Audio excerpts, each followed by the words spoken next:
again, this is Mike Duggan again, and this is video number 1. We've already had video number 0, which gave you a basic introduction to what my goals were with this series.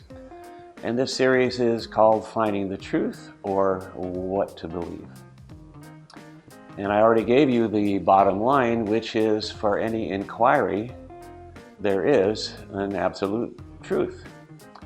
The absolute truth is actually part of the fabric of the universe. So if we make an observation that we feel with absolute certainty reveals the absolute truth, then that's a fact.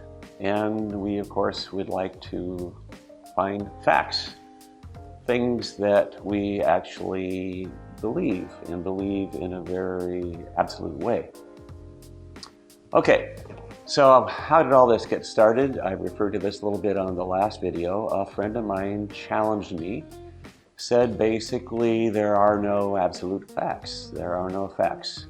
And basically the observation was if you just look around and listen to the media and hear what's going on and what people are saying, you really start to question a lot, what is a fact and what isn't a fact. When somebody says that seems to be knowledgeable, says this is a fact, and then a couple weeks later they say no, now it's not a fact anymore, and now their opinion has changed. That's an opinion. That's not a fact. So I started this video out with a pretty clear explanation as to what a fact really is. Let's see if we can find facts within our lives. My intention with all these videos, my intention with all this series is to help you figure out what to believe. Not even just what to believe, but who to believe. Is there some standard that we can use to determine if we should believe this person or if we should believe this piece of quote-unquote information? How do we approach that as individuals? How do we approach that ourselves personally? I have seen there's way too much information out there that's not true information, and people accept it and they act on it. People accept what other people say at face value, and there's reasons for that, but it has a bad effect on society.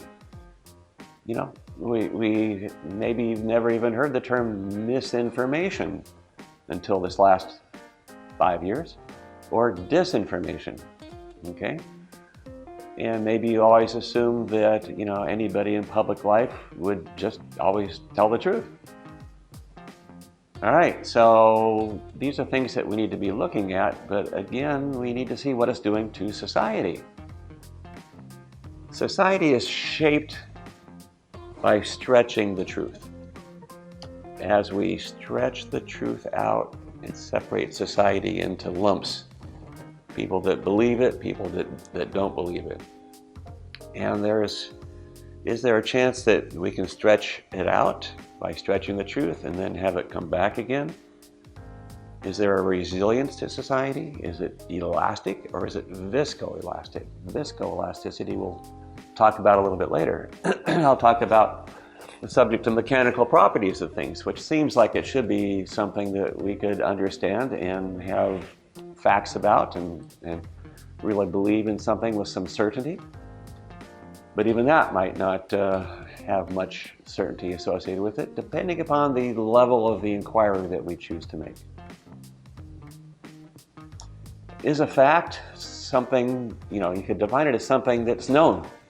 Okay, known by whom? Is a fact something that's proven to be true? Well, proven by whom? And proven according to what set of rules? Again, as I said last time, there's no alternative facts. But how do we establish a fact? Well, some of that has to do with the level of inquiry that we're choosing to make. We're going to be going through a variety of, in fact, 15 different areas of inquiry. 15 totally different subjects, from science to social structure. And looking at, okay, what are the questions that we might ask? What's the probability that we'll be able to come up with an answer that actually is believable, that is certain? Okay.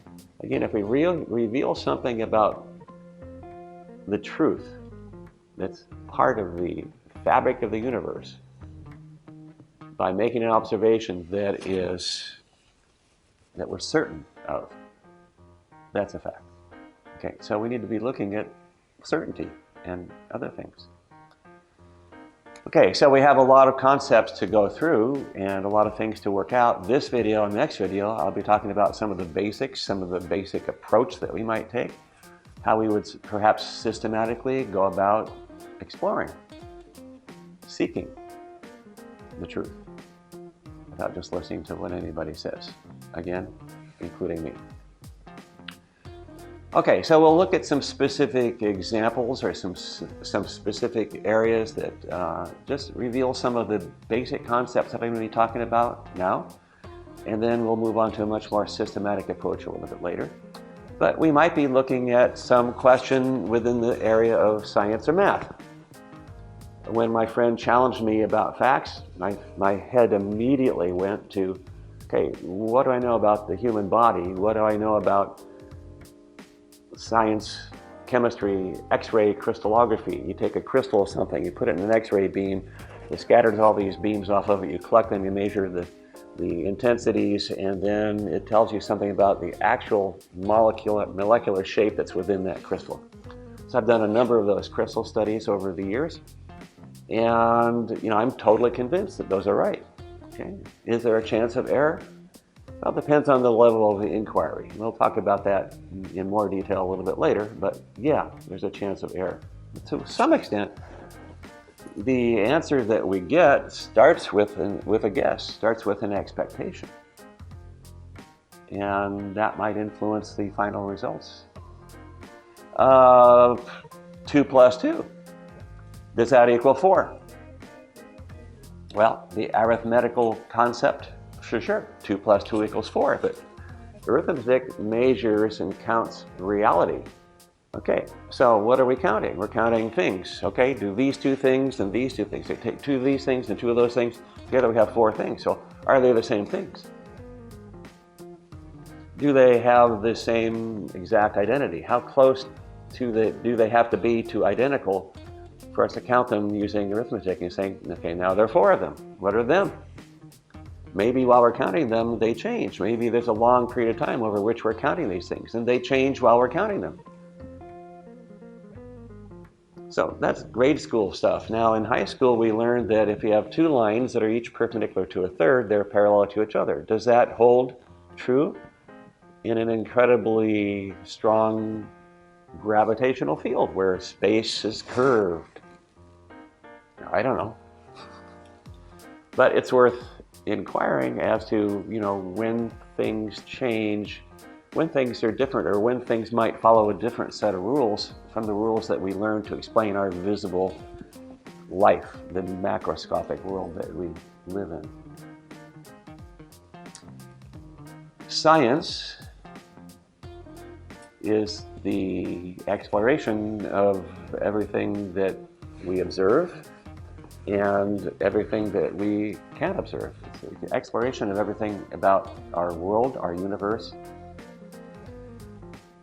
Science has discrete and concrete answers. There are scientific facts about questions, about inquiries that are where the question is at a suitable level so that we can answer it concretely. But science in and of itself is all about inquiring deeper and deeper and deeper into something until we have uncertainty. And then we try to figure out what's that uncertainty. So if you look at published articles in scientific journals that are peer-reviewed, there's rarely absolute certainty. The exploration is always taken beyond what everybody knows because we're trying to find out things that we didn't know before. So science has a level where the answers are very clear, but in and of itself, it is a discipline that seeks to find things that we are uncertain about and to clarify those things. So even in science, there can be uncertainty, especially in the things that we don't see. The bulk of science helps us deal with the bulk of what we see daily and the daily behavior of macroscopic things. It helps us predict the structure and behavior of things, but only at the level that we're really aware of them. And certainly as citizens, as people walking around, we see things. Now, we will look at inquiry as to the uncertainty that we might see. If we have simple things, we might think that there's no uncertainty, but if we inquire even about a weight, if we drop a weight from the top of a building, how long will it take before it hits the ground? You might think, well, that's, there's physics and there's equations and we can plug in some information and we can get an answer. We know exactly what it is. But if we really want to know exactly when it hits the ground, we have to take into consideration the shape of the object, the wind, the barometric pressure, the density of the air. All this we have to take into account, the gravitational constant at that specific part, at that specific building. We also have to take into consideration, okay, how accurately are we timing it, this kind of thing. How accurately do we need to know the answer to that question? It may be that we need to know it very accurately, in which case we're going to have more uncertainty. If we just care to take about 10 seconds, then okay, 10 seconds, but if it's plus or minus a thousandth of a second, then we have to be a lot more careful. So we can do an equation, we can figure out the error, we can predict how long it will take, but at some level there's always uncertainty. So as we explore the whole subject of certainty, there's always a question we can ask where the certainty won't be totally there. And that's what science is all about.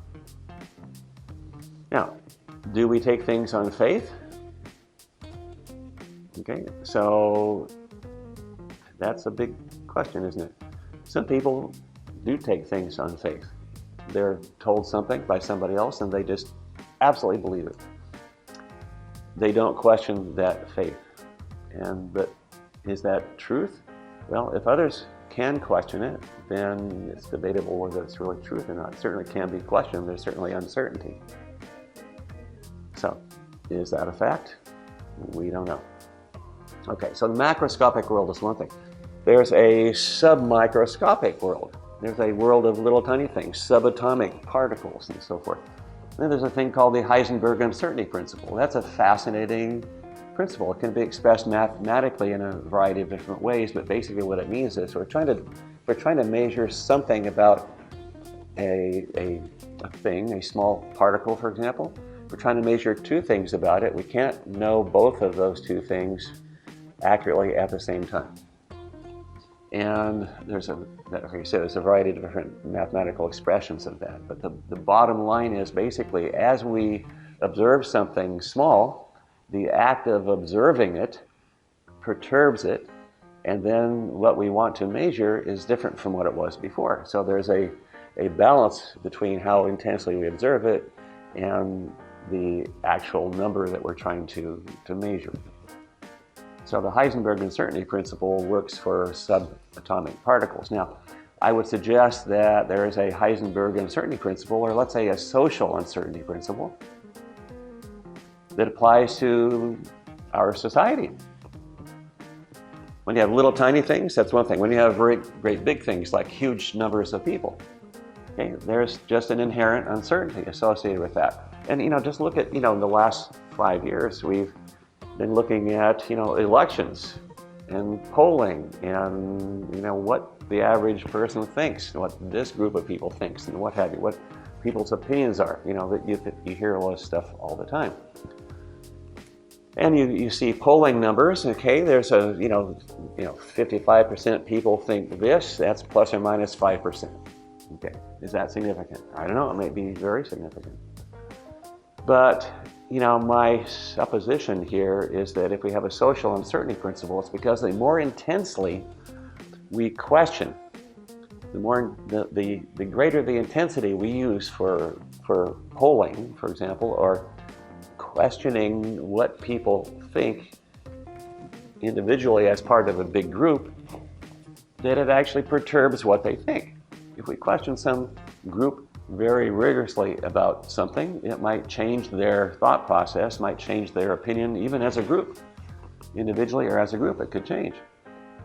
So social uncertainty, how do we figure out, what this group of people, what a large group of people really feels? Now, the vote is certainly part of that, but sometimes they don't know what they're voting for. So again, uncertainty. Belief and certainty. Okay, so I was trained in science to seek the truth. And for many, many years, that's what I did. What is the truth? We've talked about that a little bit, but I've been in areas where I sought to find something. Can I find a catalyst that will improve a chemical process and will make that process go more quickly? And the question I asked is, can I find that? And yes or no? Well, that's a simple question. And maybe I find a catalyst. Then yes, I'm absolutely sure that process goes more quickly. In fact, I might be working for a big chemical company. They want to convert A and B into C, and if they put a catalyst in, then that conversion goes much more quickly and efficiently with a higher percentage of product. And that's great. It may be a pharmaceutical company, any company that's trying to do a chemical conversion. If they use a catalyst and can make it go more smoothly, more efficiently, faster, whatever, then they can make more profit, potentially. But the question is, can they find something that'll make that go more efficiently? Yes, we found it. It did. It's demonstrably true that if we mix these things together, we get more of this over here. That's great. Does that actually increase the profit? You'd think it would, but maybe years down the road, after we discover that when you use that catalyst to make that transition, to make that transformation from A and B into C, that it makes a byproduct. In a large chemical process that might produce millions of pounds or millions of tons a year. That's something that's toxic, and that has to be buried away someplace or somehow detoxified, and that costs money, and that eliminates the profit that the company might be making. It may be that the drug company makes a drug and uses a different catalyst, and it makes a small amount of some kind of impurity that they didn't know about when they used a different catalyst. And that impurity got into the drug. And then people start taking that and it produces side effects that they didn't know about. And then they have they have a class action lawsuit and whatever. So yeah, wonderful development. Yes, we can develop that catalyst. We can do it. The science is there. We did it. It's true. It's a fact. But did it help anybody? Did it help any individual? Did it help the company? Did it create more profit? At the beginning, we're uncertain, and we need to be able to look into that and find out if we can be certain. Did it actually help society? Maybe it didn't. So anyway, you can say I'm kind of expanding this inquiry a little bit, not just individual beliefs, but societal beliefs. But what can we do to explore these things further? I explored the healthcare system in another series that I've been working on, basically called the healthcare system. What do we need to do about the healthcare system? Let's observe how it works. Let's observe how it's structured, how it works, who's involved with it, who determines the quality of the healthcare that you get, what are the personal characteristics of those people, and what are the personal characteristics of you individually that also helps to determine the health care that you get. So I explore that quite a bit.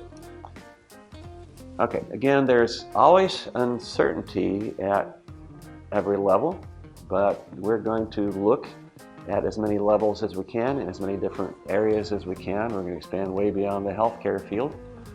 and we'll look at some very specific subjects or some categories and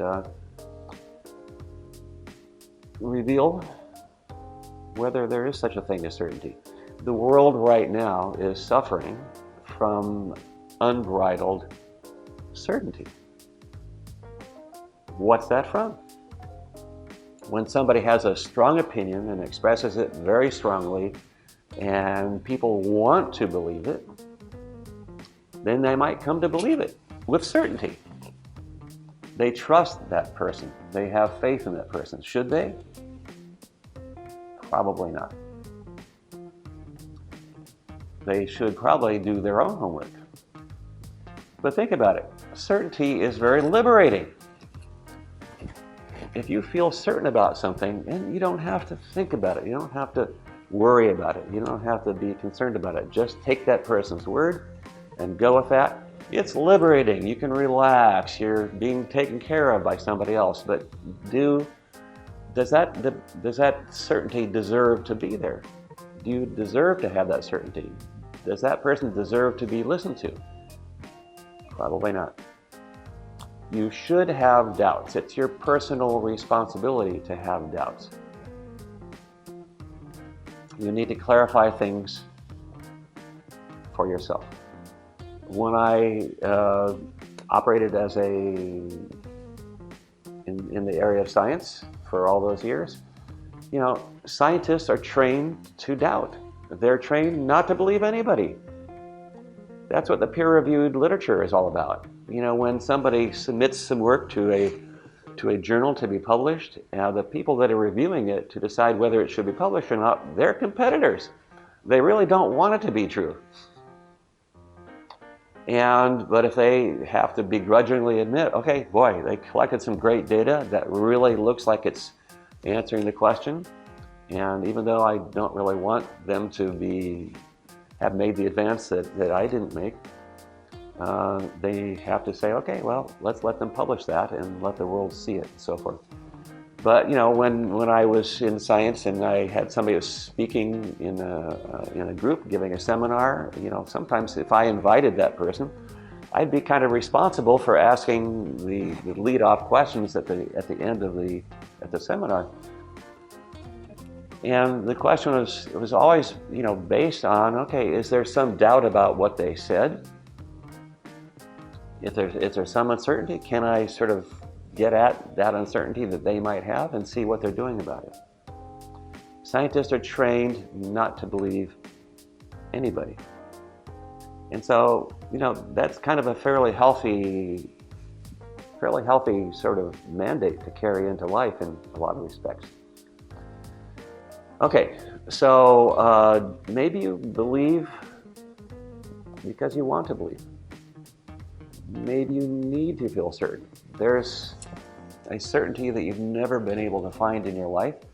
A person comes along that seems to fill in that gap, that gives you that certainty that you've missed all this time. Does it feel like an uncertainty that you've been unable to find? Does it feel like a certainty that you've been unable to find on your own?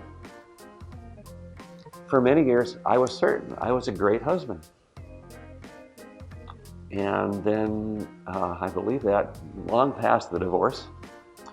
And I believed it for a long period of time until all of a sudden I started realizing, I wasn't such a great husband. There are many things that were wrong. So, sometimes you feel certain about something and you can change your mind later. Feel free to do that. Do you feel that something wrong, that something's wrong? What do you notice? What are you aware of? If you feel something's wrong, in your gut, if you feel inside you something's wrong, explore it. Explore further. Look for the cause. Look for the reason. Maybe you'll find a truth that defies something that you believed from before, and it's much more true. We need to test for the truth. If we think something is true, we need to test it. We need to ask the right question and then evaluate what is a potential answer to that question. Let's take a simple example. And I'll show you how a simple example you might think is obvious. It's not so obvious, but it's a very macroscopic kind of area. It's not like, subatomic particles or anything like that. You get into an elevator and, just walk into an elevator and watch people when they push the button. How many times do they push the button? Okay, and you might push the button 2 or 3 times just to make sure that you actually pushed it. Or is it that you think that pushing it more times, pushing it multiple times, is going to make the elevator come faster or the door close faster? If you're in the elevator, you push the button, you hope the door is going to close fairly quickly and you can be on your way. Push it a bunch of times and maybe it'll happen more quickly. Do you think that's the truth? Do you believe that to be the truth? Well, for many years I suggested to my students that they design an experiment to test that truth, or at least test that belief, and to see what the truth actually is. So we can have a couple different approaches. We can have different methods to evaluating that truth. One method is we look at the design. There are maybe analog or digital circuits within that elevator that are designed to respond to the push of a button. Do they respond to it more aggressively when you push it more times or not? Well, if you are good at looking at analog circuits or digital circuits, that's transistors or these kinds of things, and the wiring diagrams, if you know about that stuff, you look at that, you can tell whether the designer actually took into account that there might be multiple button pushes, and figured out, you can figure out from that whether it's actually going to speed things on or not. Traffic lights are the same way. There's something that everybody's familiar with. You go to a traffic light and you sit there and you're waiting and the turn signal comes on and there's nobody that's turning. Nobody wants to turn and you're having to wait 30 seconds for these invisible cars to go through. What's that traffic light thinking about? Okay. Somebody programmed that light to respond to certain stimuli, those little pads under the concrete and so forth, and they designed that, they programmed that to respond in a certain way. Did they anticipate everything? We don't know. My mother, when she was in her late 80s, she played solitaire online. I got her a computer. I got her some software. She always loved to play solitaire for some reason. And so she played solitaire online incessantly for years. And, that's what she did. And she was a great reader. She loved to watch movies, but for some reason, solitaire filled in something in her life that she really loved to do. So the people that wrote the software for that, for her to play online solitaire, not online, but on the computer solitaire, never anticipated how many games one particular person would play. She played like 32,000 games of solitaire online on her computer. And it kept count. It would count the number of games you'd played, and it would keep a running score of that, and it got to 32,000 and some change. And then all of a sudden it started counting backwards. she played solitaire until it got down to 0. And then the program stopped working. So she called the designers up. She called up the people that she bought the program from, the software from. She said, hey, it stopped working. And they said, well, what happened? She said, well, I played 32,000 games and it reversed and went back down to 0 and it stopped working. And they said, what? It never occurred to them in their wildest imagination anybody would play 32,000 games of solitaire. Well, people that are designing things to do stuff, whether it's elevators or traffic lights or whatever, did they consider every possibility? Did they consider that, somebody be playing 64,000 games of solitaire? Likely not. So, what has been considered by the designers? We might be looking at life, at people, at the human body. It was designed. It has a design. And do we know enough about it to predict what it's going to do? To predict its behaviors? Surely not. We can maybe predict the behavior of an elevator, and I can go through the approach that we might take for that. I'm just not going to take the time to do that. We can maybe predict the behavior of traffic lights. We could maybe predict the behavior of a solitaire game. But we can't predict the behavior of the human body, even one human body. We can hardly predict the behavior of a single living cell, let alone all of society. And boy, have we seen in the last 5 years that we can't predict the behavior of society. And I'm afraid that next year we're going to see it again. In any event, we have an elevator question, and we have two methods. One method is to look at the design and we figure out how we can predict from how that was designed to see how it's going to work. Will it respond to multiple button passes or not? Then the other thing we could do is we can actually test the behavior. Now that's the thing I didn't go into detail, and I said I wouldn't go into detail, but we can test the behavior of that elevator. We can get in the elevator and we can push the button once and time the closing of the door, and then do it again, do it again, do it again, and take an average of how fast the door closes, keeping everything else that we can constant. What floor we're on, other number of people in the elevator, whatever. And then we could do the same thing, take another day and push it twice, and then measure the rate of closing, and then do another day pushing it 3 times, and then take an average of the rate of closing on all 3 of those different conditions and compare those 3 conditions, and then come up with a range of error that would be associated by averaging and looking at the spread and the bell-shaped curve and so forth, and then figure out, okay, can we confidently say that it doesn't make any difference at all, or is there still some doubt? Okay, that's the way we test things. If there's still some doubt, then we, again, have no certainty, and we aren't necessarily going to be able to reveal the absolute truth, and we don't necessarily have a fact that does reveal that absolute truth with certainty. Okay, our goal here is not to question the existence of truth. Okay?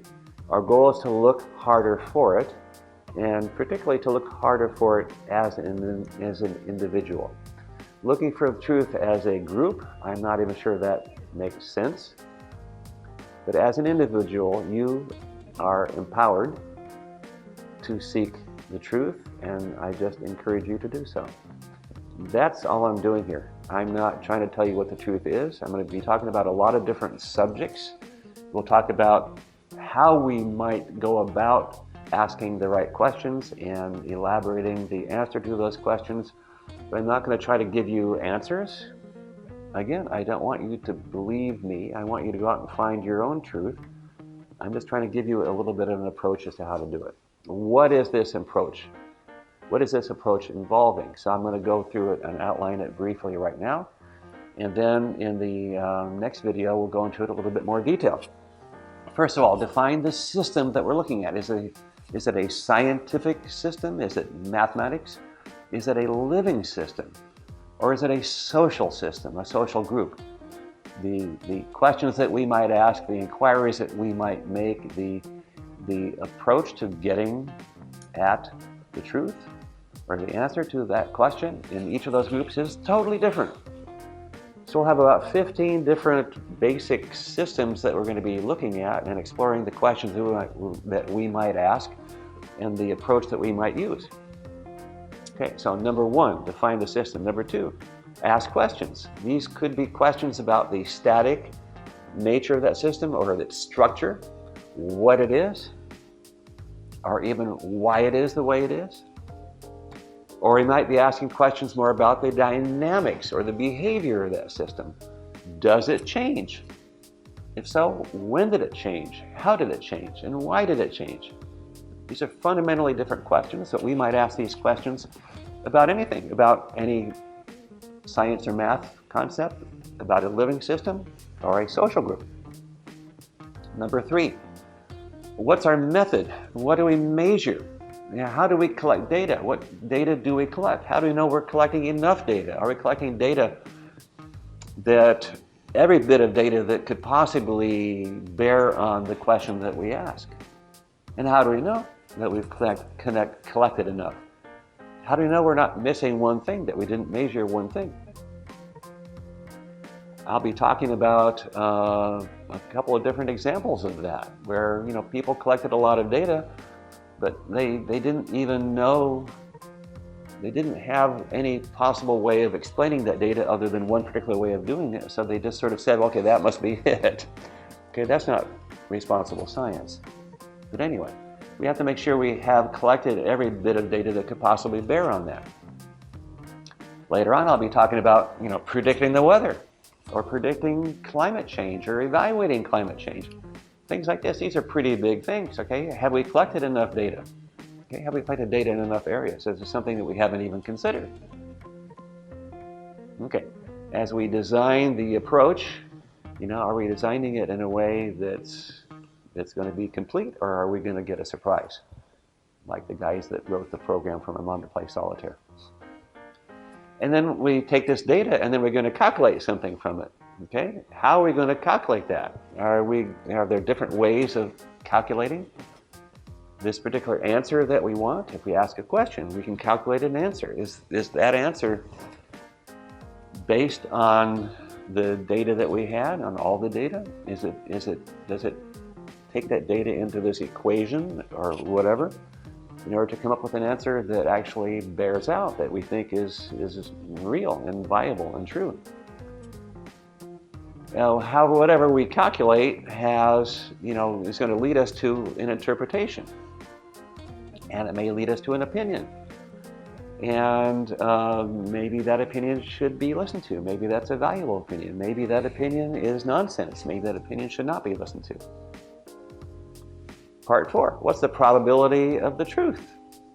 What's the probability that we will actually come up with an interpretation or opinion, or calculate something that has some certainty associated with it? How certain are we that thing that we calculate is going to actually answer the question that we have? And that changes depending upon whether we have a simple system, dropping a weight off the top of a building, or an elevator, or a social system. What does one group of people believe? What are they going to do? How are they going to vote? So how do we calculate the error in what we measure, and how do we calculate how that error translates into an error in what we calculate? And then if we calculate it under this set of conditions and also under this set of conditions, if we look at those two results and those two set of conditions, is the calculated value significantly different?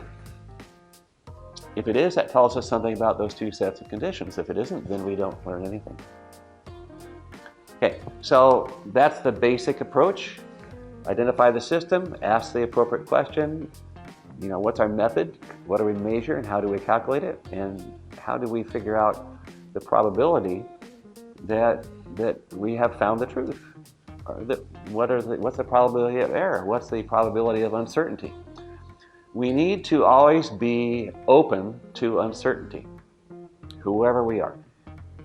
That leads to healthy exploration, which is all I'm asking you to do. It leads to doing your homework. That's all I'm asking you to do. It leads to not trusting anybody, and I'm asking you to do that too. We will practice this approach. We'll practice these things on 15 different systems in videos 3 through 17. And we are going to, in the next video, look in a lot more detail to give you a more of an embodied sense as to what this approach to finding the truth is all about, or at least the approach to going deeper into your explorations. Okay, doing your homework, figuring out for yourself what to believe and what not to believe. Again, the goal is not to question the existence of truth. The goal is to look harder for it as an individual.